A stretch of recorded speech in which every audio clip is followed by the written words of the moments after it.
some might still do so in the future, but most of them collapsed or they remain fragile and tiny even to today.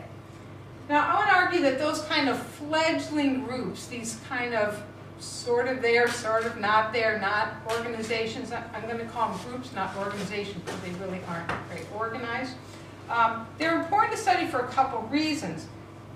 One is that the many efforts of activism that fizzle and dissolve or become something else, they tell us something. They tell us how fraught the process of organizing for social change really is. These are really part of the landscape of activism. In fact, they really are activism in the United States today. So activists, as any of you who have participated in grassroots work know, activists don't just work in established organizations that have clear agendas and a sense of mission.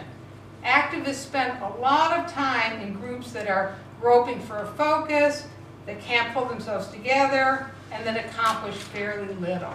So mostly when we study activists, we are doing it from the perspective of activism. In other words, we study the groups, the organizations, but what it misses is the experience of activists. And most activists spend much of their time in groups that are just trying to gain traction and often can't gain traction. So what I'm trying to capture is the activist experience, which is often in these kind of fledgling groups. Also, focusing only on activism that's kind of made it, that's pulled itself together, and ignoring what doesn't, has truncated what we know about activism. It makes activism seem successful because in social movements we tend to study successful activism. So I'm trying to